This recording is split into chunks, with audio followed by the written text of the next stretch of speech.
Hello net aspirants. आज के class में हम लोग पढ़ने वाले हैं प्रैग्मेटिज्म के प्रिंसिपल्स एंड एजुकेशनल सिस्टम। यह पार्ट 2 वीडियो है। पार्ट 1 वीडियो में मैं ऑलरेडी डिस्कस कर चुकी हूँ कॉन्सेप्ट ऑफ प्रैग्मेटिज्म और उसके फॉर्म्स। चलिए समझते हैं प्रिंसिपल क्या है प्रैग्मेटिज्म का। तो प्रैग्मेटिज्म फिलोसफी जो है उसके अकॉर्डिंग ट्रूथ जो है वो चेंजेस होते रहता है, यह हमेशा एक जैसा नहीं रहता। Person to person, situation to situation, nation to nation and circumstances के हिसाब से यह हमेशा बदलते रहता है। जो आज सत्य है वह कल अलग हो ही सकता है। नो अल्टीमेट वैल्यू, यानी कि जो भी वैल्यूज है वो एब्सोल्यूट नहीं है, वो फिक्स नहीं है, रैदर वो चेंज होते रहता है। मान लीजिए कि एक इंसान के लिए जो वैल्यू वैलिड है वो दूसरे के लिए वो नहीं भी हो सकता है। वह फिक्स नहीं है कि एक इंसान जो वैल्यू को एक नज़रिया से देख रहा है, दूसरा इंसान भी उस चीज़ को उसी नज़रिया से देखेगा। यहाँ पे चेंजेस होते रहती है, एक जैसा नहीं रहता ये। फेथ इन डेमोक्रेसी, इंडिविजुअल जो है उनमें मैक्सिमम इंटरेक्शन के थ्रू कोऑपरेशन एटीट्यूड डेवलपमेंट होना बहुत ज़रूरी होता है, ताकि वह जो है वो खुल के अपने आइडियाज़ को एक्सप्रेस कर पाए, अपने बिलीव्स को रख पाए।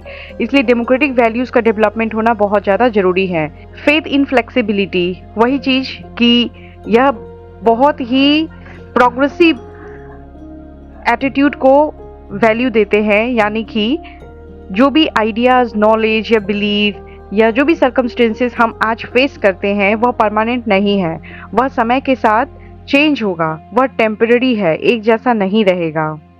इसलिए इसे प्रोग्रेसिव फिलोसफी भी बोला जाता है, जो प्रोग्रेस होते रहते हैं, स्टैग्नेंट नहीं रहता, एक समान नहीं रहता। बिलीव इन प्लूरलिज्म, प्लूरलिज्म यानी कि अलग अलग तरीका, अलग अलग इंसान का अलग अलग पॉइंट ऑफ व्यू को एक पर्टिकुलर चीज़ को देखने का या समझने का। मान लीजिए कि मैं एक इंसिडेंट को जिस नज़रिया से मैं देख रही हूँ, दूसरा इंसान उसी इंसिडेंट को दूसरा नज़रिए से देखेंगे, और ये हर एक इंसान का अलग अलग होता है। वह अलग अलग पॉइंट ऑफ व्यूज़ रखते हैं, अलग अलग व्यू रखते हैं कोई भी एक चीज़ को देखने का। तो ये जो फिलोसफी है वो बिलीव करते हैं प्लूरलिज्म पर। Knowledge is the product of action, इसका सिंपल सा अंडरस्टैंडिंग है कि नॉलेज, जो भी हम आइडियाज़ या जो भी हम नॉलेज एक्वायर कर पाते हैं वह एक्शन के थ्रू ही आता है। जैसे मान लीजिए कि कोई एक बच्चा एक कॉपी में या बुक में पढ़ा कि किस तरह से साइकिल चलाई जाती है। अब साइकिल चलाना वह बुक में पढ़ा है, वह एक्शन में इन्वॉल्व नहीं हुआ है, वह जस्ट थ्योरी को अपने थ्योरी को अपने माइंड में लिया है। जब तक वह एक्चुअल में साइकिल को कैसे चलाया जाएगा उसका प्रैक्टिस नहीं करेगा, प्रैक्टिस करने के थ्रू वह उस गिरेगा नहीं, संभलेगा नहीं, फिर से ट्राई नहीं करेगा, तब तक वह नॉलेज जो है वो एक्सपीरियंस के थ्रू, प्रैक्टिकल नॉलेज वह नहीं गैदर कर पाएगा। इसलिए यह जो है वो मानते हैं कि नॉलेज जो है वो प्रोडक्ट ऑफ एक्शन है, यानी कि एक्टिविटी के थ्रू ही नॉलेज को गैदर किया जा सकता है। थ्योरीज या मेमोराइजेशन के थ्रू कोई भी नॉलेज को हम गैदर नहीं कर सकते, या कर भी लें तो वो लॉन्ग लास्टिंग या लॉन्ग टर्म के लिए नहीं होता है।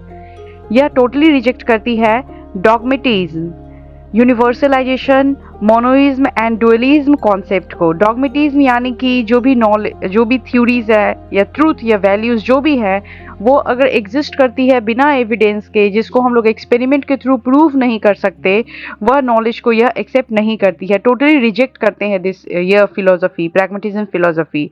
यूनिवर्सलाइजेशन यानी कि जो नॉलेज यहाँ पे सही है वह दूसरी जगह पे भी सही होगा, वह हमेशा के लिए सही होगा, यूनिवर्सल है, वो चेंजेस नहीं होगा। पर यह फिलोसफी उस चीज़ को नहीं मानते हैं, क्योंकि इस फिलोसफी का मानना है कि नॉलेज चेंजेस होते रहता है, नॉलेज प्रोग्रेसिव है, वह यूनिवर्सल नहीं है, एक समान नहीं है, हर जगह पे वैलिड नहीं है। मोनोइज्म यानी कि एक ही रियलिटी है, जो या तो हमारे माइंड हो सकते हैं, हमारे आइडियाज़ हो सकते हैं, या तो जो मैटर हम लोग अपने इन्वायरमेंट में आसपास देखते हैं, दोनों में से कोई एक ही ट्रू नॉलेज है। इसको भी यह रिजेक्ट करते हैं, इसको भी यह वैलिडिटी नहीं मानते हैं। डुअलिज्म यानी कि दो एलिमेंट है, नॉलेज जो है वो दो एलिमेंट से मिलके बना है, माइंड या मैटर। माइंड और मैटर दोनों को मिलके ही नॉलेज बना है। इसको भी ये डुअलिज्म कॉन्सेप्ट को भी ये रिजेक्ट करते हैं। तो यह टोटल 4 कॉन्सेप्ट जो हैं, जैसे कि डॉगमेटिज्म, यूनिवर्सलाइजेशन, मोनोइज्म एंड डुअलिज्म, को टोटली रिजेक्ट करते हैं, बिलीव नहीं करते हैं। उसके बाद आता है प्रिंस बिलीव। यहाँ पे जॉन डीवी जो है वो उनका मानना है कि कोई भी थिंग्स या कोई भी चीज का वैल्यू तभी हम लोग मानते हैं, तभी उसे हम वैलिड मानते हैं जब वह ह्यूमन के द्वारा यूटिलाइज किया जा सके। मान लीजिए कि आज जो हम नॉलेज गैदर कर रहे हैं वो नॉलेज को यूटिलाइज करके, या बच्चे को जो आज स्कूल में पढ़ाया जा रहा है वह पढ़ाने के बाद बच्चा अगर प्रोडक्टिव ह्यूमन बीइंग नहीं बनता है, वह अगर खुद का प्रोग्रेस नहीं कर पाता है, वह कोर्स का कोई वैलिडिटी नहीं रहेगा फ्यूचर में जाके, तो वह नॉलेज कोई मायने नहीं रखता उस नॉलेज का। उस नॉलेज के, उस कोर्स के पीछे जो इन्वेस्टमेंट किया जाता है उसका कोई वैलिडिटी नहीं रहता है, उसका कोई मायने नहीं बनता है। यानी कि इनका कहने का मतलब है कि जॉन डीवी का कहने का मतलब है कि वही चीज बच्चे को पढ़ाई जाए, वही चीज बच्चे के कोर्स का जो करिकुलम में से इंक्लूड किया जाए जो उनके वेलफेयर के लिए हो, जो ह्यूमन का वेलफेयर कर सके, जो ह्यूमन के लिए उपयोगी हो, उसी चीज को बच्चे को पढ़ाया जाए। बाकी जो भी चीज पढ़ाया जाएगा उसका वो इनवैलिड है, उसका कोई यूटिलिटी नहीं है, तो वो नॉलेज वैलिड कभी नहीं हो सकता। ये दो प्रैग्मेटिज्म फिलोसफी जो है वो टू वैल्यूज को बिलीव करते हैं। प्रथम है कि कोई भी प्रिंसिपल वैलिड नहीं होता हमेशा के लिए। कोई भी प्रिंसिपल बोलिए या आइडिया बोलिए, वह कभी भी ऑलवेज हमेशा के लिए वैलिड नहीं होता, वह चेंज होते रहता है, एक समान नहीं रहता। सेकंड जो बिलीव है वो है कि अगर वो वैल्यू या एटीट्यूड या ट्रूथ ह्यूमन के वेलफेयर के लिए अगर अवेलेबल है, ह्यूमन अगर उसे यूटिलाइज कर पा रहे हैं, ह्यूमन अगर उपयोग कर पा रहे हैं उस नॉलेज को, तभी वो वैलिड है, तभी वह रियल नॉलेज है। तो यह दो ठो बिलीव है प्रैग्मेटिज्म का जो जॉन डीवी दिए हैं। उसके बाद आता है aim of education. Aim of education, प्रथम एम ऑफ एजुकेशन है development of problem solving ability, यानी कि बच्चे के अंदर प्रॉब्लम सॉल्विंग एबिलिटी का डेवलपमेंट करना, जिससे बच्चे जो हैं उनके अंदर क्रिटिकल थिंकिंग, एनालिटिकल थिंकिंग का डेवलपमेंट होगा। बच्चा कभी भी अपने, जब वो प्रैक्टिकल लाइफ में कोई प्रॉब्लम में एंगेज होंगे या प्रॉब्लम को फेस करेंगे, तो वहां से वो आराम से अपने क्रिटिकल थिंकिंग, एनालिटिकल थिंकिंग के थ्रू या साइंटिफिक परसेप्शंस के थ्रू उस चीज को सॉल्व करके वहां से वो बाहर आ सकेंगे। जैसे मान लीजिए कि अगर एक बच्चा स्कूल जाते समय बीच रास्ते में, स्कूल जाने का जो रास्ता है उसमें अगर कोई प्रॉब्लम को फेस करता है, या अंडर कंस्ट्रक्शन वो वे है, वो रास्ता अंडर कंस्ट्रक्शन है, तो वहाँ पे बच्चा क्या करेगा, वहाँ पे वह दूसरा वे चूज करेगा, दूसरा वे वो ढूंढेगा ताकि वह प्रॉब्लम को सॉल्व करके वो अपना स्कूल को अटेंड कर पाए, अपने क्लासेस को अटेंड कर पाए। तो ये जो प्रॉब्लम सॉल्विंग एटीट्यूड जो है, वो जो दूसरे तरीके से उस प्रॉब्लम को सॉल्व करेगा, दूसरा वे ढूंढेगा, किस तरह से मैं उस प्रॉब्लम को ओवरकम करके जा पाऊँ, अपने स्कूल को अटेंड कर पाऊँ, अपने क्लासेस को अटेंड कर पाऊँ, यही है प्रॉब्लम सॉल्विंग एबिलिटी। उसके बाद आता है लीड्स टू डेमोक्रेसी, यानी कि बच्चे के अंदर प्रॉपर वे में अपने एक्ट के थ्रू या अपने थिंकिंग को एक्सप्रेस करने का एबिलिटी डेवलप करना। बच्चे जो है वो रिस्पॉन्सिबल सिटीजन तभी बन पाएंगे जब वह अपने फीलिंग्स को, दूसरे के फीलिंग्स को समझ पाएंगे, अपने एक्शंस के थ्रू सोसाइटी में वेलफेयर कर पाएंगे, जो इल प्रैक्टिसेस चलती है सोसाइटी में उसका वो रिजेक्शन कर पाएंगे, तभी जाके वह डेमोक्रेटिक सिटीजन बन पाएंगे। उसका होता है personal and social adjustment. Personal adjustment यानी कि बच्चे अपने नीड्स को आइडेंटिफाई करें, अपने एबिलिटीज को, अपने स्ट्रेंथ को आइडेंटिफाई करें, उसको आइडेंटिफाई करने के बाद खुद के जो सेल्फ रियलाइजेशन, जैसे हम लोग बोलते हैं, सेल्फ रियलाइजेशन करे खुद का, एज वेल एज सोसाइटी का भी जो नीड्स, डिमांड एंड रिक्वायरमेंट है उसको भी वो आइडेंटिफाई करे, उसको वो समझ सके, और दोनों के बीच बस जब वो बैलेंस मेंटेन कर पाए तभी जाके वह उसका पर्सनल एंड सोशल एडजस्टमेंट कर पाएगा। उसके बाद आता है लर्निंग बाय डूइंग, यानी कि बच्चे को ज़्यादा से ज़्यादा एक्टिविटी में एंगेज करना। जैसे कि प्लेवे स्कूल में क्या होता है कि इनिशियल स्टेज पे जब बच्चा प्लेवे स्कूल में जाते हैं तो उनको एक्टिविटी में एंगेज किया जाता है, उनको डिफरेंट शेप का इक्विपमेंट दिया जाता है, डिफरेंट शेप एंड साइज का उसको डिफरेंट टाइप ऑफ टॉयज होती है, क्ले होता है, जो सब देखिए उनके सामने प्रेजेंट किया जाता है। बच्चे उसको टच करते हैं, उसके साथ खेलते हैं। खेलने के थ्रू क्या होता है कि बच्चे उसको एक्सपीरियंस गैदर होता है कि चलो ये टॉय जो है वो इस टाइप का है, इसका शेप ऐसा है, ये जो टॉय है ये बहुत ही सॉफ्ट है या फिर काफ़ी हार्ड है। इस चीज़ के थ्रू बच्चा जो होते हैं वो एक्टिविटी के थ्रू उनका लर्निंग डेवलप होता है। बच्चे एक्सपेरिमेंट कर रहे हैं, बच्चे यहाँ पे एक्सपेरिमेंटल एक्टिविटी में इन्वॉल्व होकर अपना लर्निंग को डेवलप करते हैं। दूसरा आता है holistic development of the child. Holistic development यानी कि बच्चे को पूरा संपूर्ण विकास होना, बच्चा का पूरा संपूर्ण विकास होना, बच्चा का सोशल, फिजिकल, मेंटल, स्पिरिचुअल, जितने भी टाइप के डेवलपमेंट होते हैं, ऑल ओवर डेवलपमेंट को ही हम लोग होलिस्टिक डेवलपमेंट यहाँ पे बोले हैं। होलिस्टिक डेवलपमेंट तभी होगा जब बच्चा एक्टिवली एक्टिविटी में एंगेज होगा, जिसके कारण मान लीजिए कि अगर हम बच्चे को फिजिकल एक्टिविटी में इन्वॉल्व करते हैं, एक स्पोर्ट्स है जिसमें हम इन्वॉल्व करते हैं, तो बच्चे जब वहाँ पे वो स्पोर्ट्स में ग्रुप बनता है तो उस ग्रुप में वह क्या करते हैं कि अपना एनालिटिकल थिंकिंग डेवलप करते हैं, जिससे बच्चे का इंटेलेक्चुअल डेवलपमेंट हो रहा है, इंटेलेक्चुअल डेवलपमेंट हो रहा है। जब वह फिजिकली स्ट्रेंथ यूज करते हैं तब जाके उनका फिजिकल डेवलपमेंट हो रहा है। तो इस तरह से बच्चे जब स्पोर्ट्स में इन्वॉल्व रहते हैं तो उनका होलिस्टिक डेवलपमेंट होता है, या ग्रुप में एक्टिविटी करके भी होलिस्टिक डेवलपमेंट होता है, या डिफरेंट एक्टिविटीज में उसको एंगेज करके हम लोग होलिस्टिक डेवलपमेंट कर सकते हैं। होलिस्टिक डेवलपमेंट मतलब ही हुआ कि बच्चा का ऑल एस्पेक्ट्स को डेवलपमेंट करना, ऑल एस्पेक्ट्स को कवर करना, कि वो एक वेल सिटीजन बन पाए, एक फुल फर्निश्ड ह्यूमन बीइंग बन पाए। उसके बाद आता है development of scientific attitude. Scientific attitude यानी कि बच्चे के अंदर critical thinking, analytical thinking, scientific perceptions का डेवलपमेंट करना, logical thinking, inductive deductive reasoning का डेवलपमेंट करना। उसके बाद आता है करिकुलम।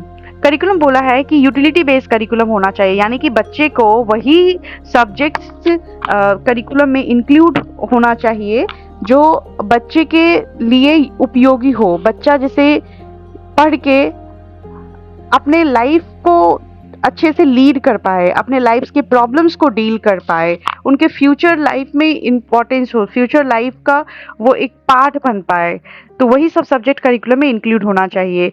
उसके बाद बोला गया है कि बच्चे के इंटरेस्ट के हिसाब से ही उनको पढ़ाना चाहिए। ऐसा नहीं कि बच्चे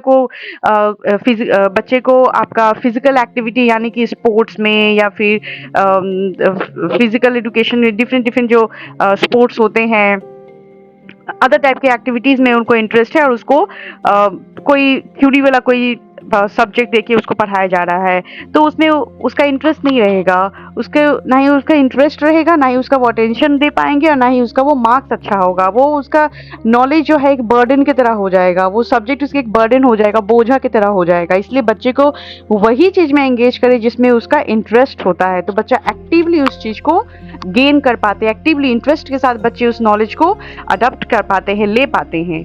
फिर बोला है कि एक्सपीरियंस बेस्ड करिकुलम, यानी कि बच्चे को ज्यादा से ज्यादा एक्सपीरियंस देने के लिए, experience through the involvement of 5 sense organ, यानी कि बच्चे को जितना ज्यादा आप 5 सेंस ऑर्गन का यूटिलिटी करिएगा बच्चे को पढ़ाने के लिए, उतना ज्यादा उनको एक्सपीरियंस अच्छा मिलेगा और उतना ही अच्छा उनका नॉलेज हो पाएगा।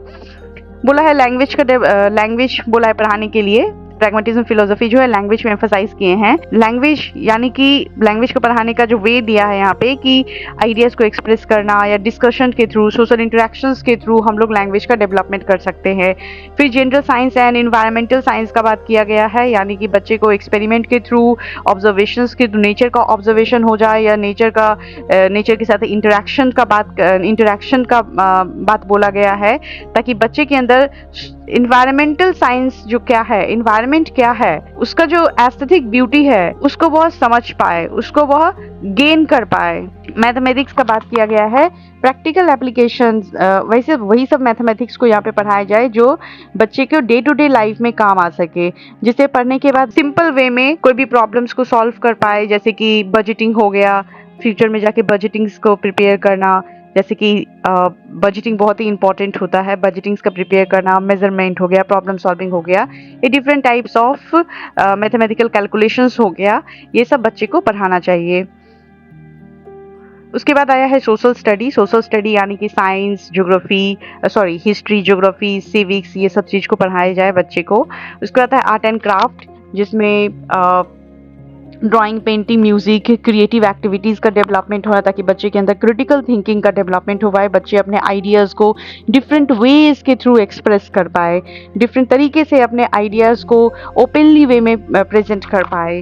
उसके बाद आता है work education, vocational subjects. Vocational subjects बहुत ही ज़्यादा इंपॉर्टेंट है, और ये बहुत ही एट प्रेजेंट कंटेम्प्रेरी जो एजुकेशन सिस्टम है, मेरे ख्याल से वोकेशनल सब्जेक्ट को बहुत ही ज़्यादा एम्फसाइज करना चाहिए, क्योंकि वोकेशनल सब्जेक्ट के थ्रू ही बच्चे जो हैं वह प्रोडक्टिव ह्यूमन बन पाते हैं, प्रोडक्टिव ह्यूमन बीइंग बन पाते हैं for the society as well as for the nation.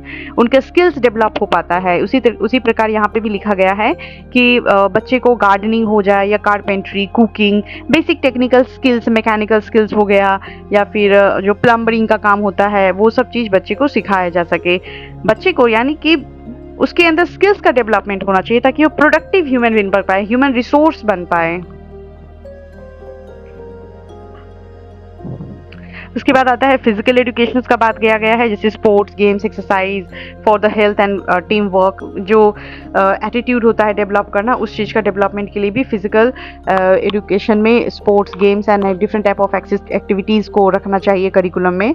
उसके बाद है मोरल एंड सोशल एजुकेशन, जिसके जो है बच्चे के अंदर एक सेपरेट सब्जेक्ट की तरह ना पढ़ा के बच्चे को एक ग्रुप एक्टिविटी में इस चीज़ का डेवलपमेंट होना चाहिए। जब बच्चे को ग्रुप में डिवाइड कर दो, डिफरेंट ग्रुप में 4-5 ग्रुप में डिवाइड कर दो, फिर उनको कुछ एक्टिविटीज़ में इन्वॉल्व करो, हर एक ग्रुप को कुछ एक्टिविटी दो, वो एक्टिविटी में इन्वॉल्व हो गए, जिसके कारण बच्चे के अंदर cooperative, collaborative, problem solving, mutual understanding, ये सब चीज़ का कॉन्सेप्ट डेवलप होगा। तो ये एक तरह का moral and social values develop होगा, और इसी तरीके से उनका एजुकेशन भी इसी तरीके से टेक प्लेस होगा।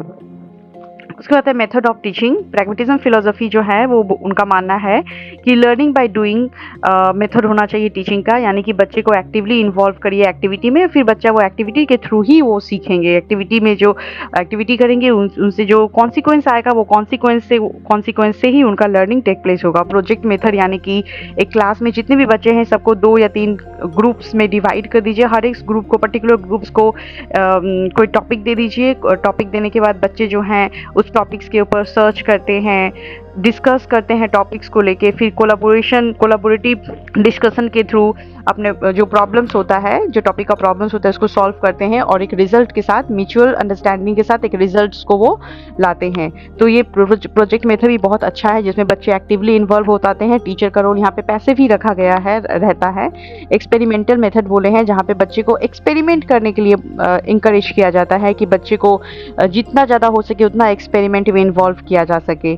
प्रॉब्लम सॉल्विंग मेथड हम लोग पहले भी डिस्कस कर चुके हैं, कि प्रॉब्लम सॉल्विंग मेथड जो है, जहाँ पे बच्चे को पर्टिकुलर प्रॉब्लम्स दिया जाता है, उसको बोला जाता है कि उस प्रॉब्लम्स को सॉल्व करिए डिफरेंट वेज में सॉल्व करने का कोशिश करते हैं बच्चे, जिसके अंदर उन बच्चे के अंदर प्रॉब्लम सॉल्विंग स्किल्स का डेवलपमेंट होता है। फिर बोला है इंटीग्रेटेड अप्रोच ऑफ टीचिंग, यानी कि बच्चे को एक पर्टिकुलर एक मेथड से नहीं पढ़ाया जाएगा, डिपेंडिंग ऑन द लेसन। जो बच्चे को पढ़ाए जाने का जो टॉपिक है वो कैसा टॉपिक है, उस पर डिपेंड करता है कि बच्चे को मोर देन वन मेथड का यूज़ करके बच्चे को पढ़ाया जा सके। उसके बाद आता है टीचर का रोल यहाँ पे बोला गया है कि टीचर एज ए एक्सपेरिमेंटल रहेगा, friend, philosopher, guide, act as a model, जिसे देख के बच्चा सीखेंगे, बच्चे अपने आइडियाज़ को फुल्ली एक्सप्रेस कर पाएंगे, टीचर उनको असिस्ट करेंगे नॉलेज गैदर करने में, उनको गाइड करेंगे। उसके बाद जाके टीचर का जो एक्शन है, एक्टिविटीज़ को देख के बच्चा सीखेंगे, तो टीचर एज अ मॉडल की तरह भी एक्ट करेंगे। उसके बाद आता है डिसिप्लिन, यहाँ पे सेल्फ डिसिप्लिन का बात किया गया है। नो एक्सटर्नल कंट्रोल, बच्चे के ऊपर कोई एक्सटर्नल कंट्रोल नहीं रहेगा, बच्चा खुद ही अपने बिहेवियर को रेगुलेट करेंगे। कैसे? तो कॉन्सिक्वेंस को बेस करके। मान लीजिए कि बच्चा एक बिहेवियर करने के बाद उसको उस चीज़ का परिणाम मिला, और जो परिणाम मिला वो नेगेटिव है, अच्छा नहीं है, बच्चे को चोट लगा। मान लीजिए कि बच्चे एक पर्टिकुलर हाइट से खेलते खेलते पर्टिकुलर हाइट से वो नीचे गिरे, तो गिरने के बाद जो उनको कष्ट हुआ, उनको पेन हुआ, वही उनका कॉन्सिक्वेंस है कि बच्चे फिर उस पर्टिकुलर हाइट से कोशिश करेंगे कि मैं उस पर्टिकुलर हाइट्स को जितना हो सके उतना मैं अवॉइड करूँ, ताकि मैं नीचे ना गिरूँ। तो ये कॉन्सिक्वेंस जो है वो कॉन्सिक्वेंस ही उनको सिखाएंगे कि किस तरह से सेल्फ डिसिप्लिन किया जाता है। यहाँ पे बोला गया है कि कोई एक्सटर्नल कंट्रोल नहीं रखा जाएगा, कोई अथॉरिटी को ओबे करके नहीं चलना है बच्चे को। सोशल डिसिप्लिन का बात किया गया है। सोशल डिसिप्लिन जो बच्चे के अंदर cooperative, participation and respect for others, tolerance, mutual respect, sympathy का डेवलपमेंट करेगा। और ये सब चीज़ डेवलपमेंट तभी होगा जब बच्चे को ग्रुप एक्टिविटी में इन्वॉल्व किया जाएगा। बच्चे को ज़्यादा से ज़्यादा ग्रुप बना के उसमें इन्वॉल्व होने के लिए इंकरेज किया जाएगा और उनको बोला जाएगा कि जितना भी एक्टिविटी हो सके वो ग्रुप में ही किया जा सके।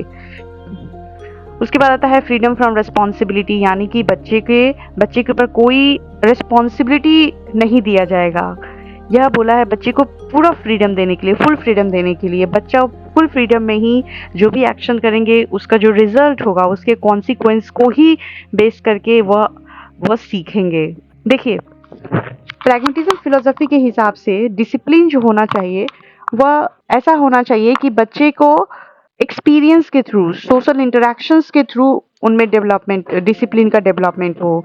बच्चे के अंदर self discipline, experience, real life experience and social interactions के थ्रू डेवलप हो, ना कि कोई आउटर, कोई controlled strict rules and punishment के थ्रू। ये कभी भी या इस चीज़ को एम्फसाइज नहीं की है अपने फिलोसफी में।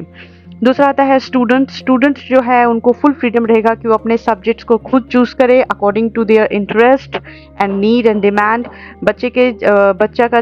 जो बच्चे को पढ़ाया जाएगा वो चाइल्ड सेंट्रिक एजुकेशन का बात बोला गया है, यानी कि बच्चे के नीड, डिमांड्स एंड एबिलिटीज को बेस करके ही उनको पढ़ाया जाएगा, इंस्ट्रक्शन दिया जाना चाहिए।